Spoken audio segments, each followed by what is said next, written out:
स्वामींच्या एक आज्ञेने गरीब ब्राह्मणाचं जीवन कसं बदललं? अक्कलकोटचे चमत्कार. कथा पूर्ण नक्की ऐका, तुमचं आयुष्य बदलू शकतं. मित्रांनो, आयुष्यात कधी असा काळ येतो जेव्हा सर्व बाजूने अंधार वाटतो. हातात काहीच राहत नाही, घरात उपासमार, डोळ्यात अश्रू, मनात असहाय्यतेचं दुखणं.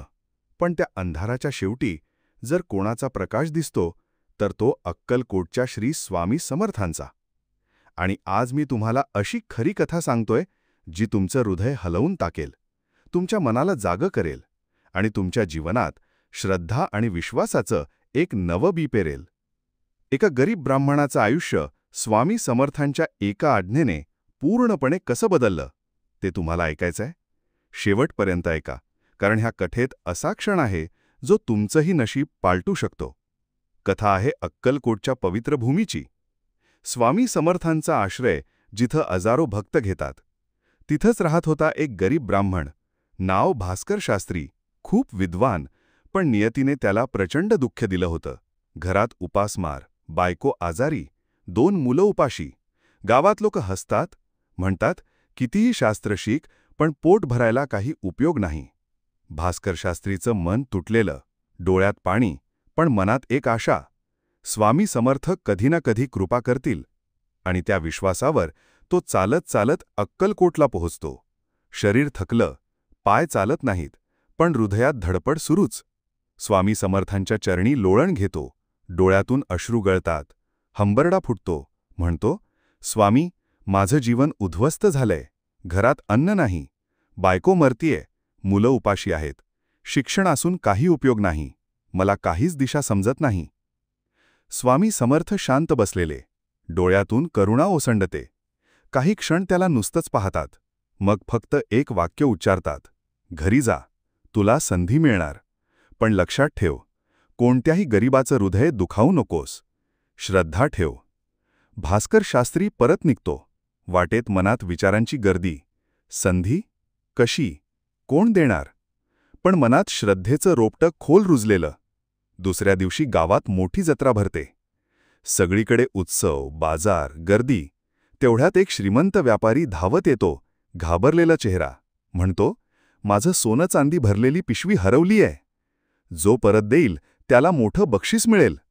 भास्कर शास्त्री चालत जातो आणि त्याच्या पायाशी एक पिशवी सापडते. उघडून बघतो तर सोनं, चांदी, हिरे भरलेले. क्षणभर मन डळमळतं.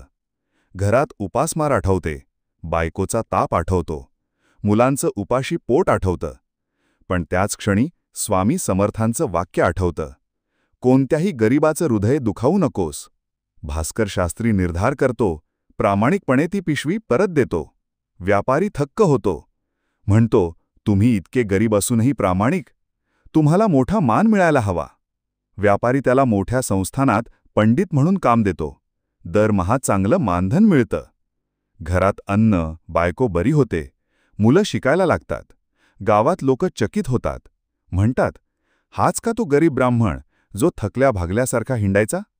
आज त्याचं आयुष्य सोनं झालं. काही दिवसांनी भास्कर शास्त्री अक्कलकोटला परत जातो. स्वामी समर्थांच्या चरणी पडतो. डोळ्यातून आनंदाश्रू वाहतात. म्हणतो, स्वामी, माझं जीवन तुमच्या एका आज्ञेने पूर्णपणे पालटलं. मी तर उद्ध्वस्त झालो होतो, पण तुमच्या शब्दांनी मला नवी दिशा दिली. स्वामी समर्थ मंद हसतात. डोळ्यातून करुणा झळकते आणि म्हणतात, जीवनात संकट येतात, पण श्रद्धा सोडू नकोस. प्रामाणिकपणा कधीही कमी करू नकोस. दुःख ही शिक्षण आहे. श्रद्धा आणि चांगुलपणा हेच तुझं खरं बळ आहे. आणि लक्षात ठेव, संकट तिथं संपतात जिथं माझा आशीर्वाद सुरू होतो.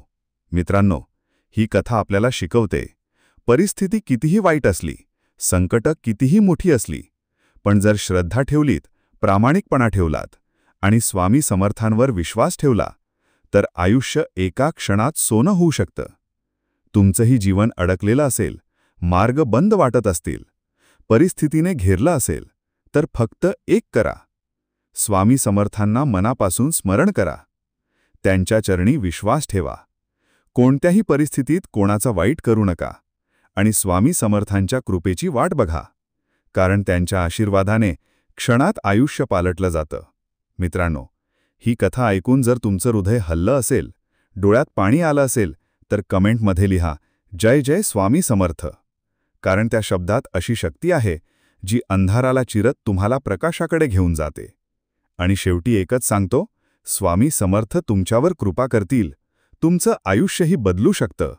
फक्त श्रद्धा ठेवा आणि पूर्ण विश्वास ठेवा. जय जय स्वामी समर्थ.